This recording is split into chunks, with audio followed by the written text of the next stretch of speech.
ជំរាបសួរបងប្អូនទាំងអស់គ្នាចាំមើលស្ដាប់ពួកគាត់ជាព្រោះមែនតែសល់នេះហើយនឹងបងមួយនេះតារាចម្រៀងក្រុមគាត់ហ្នឹងគាត់ជាព្រោះមែនតាគាត់លើកវប្បធម៌របស់យើងខ្ញុំស្រឡាញ់គាត់ជា idol របស់ខ្ញុំអើយណាងហ៊ានងាក់ចេះពីបបីនៃណាងណាងអើយណាងអូយនៅចិត្តពីស្រុកពីណាងអើយណាងហ៊ានងាក់ចេះពីបបីនៃណាងចាំមើលដៃគាត់ជាងហើយចាំស្ដាប់គាត់រ៉េបលយទៀតភាសារបស់ចរាយអូយលយឡើងអេមអាយដល់កាប់មុខហ្មងជ្រាបព្រោះមែន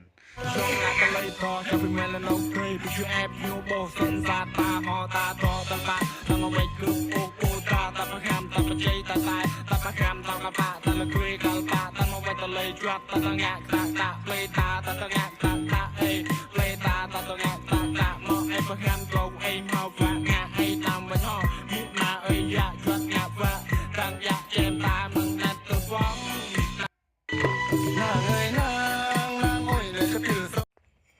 ខ្ញុំមិនជាតារាល្បីស្អីទេព្រោះខ្ញុំ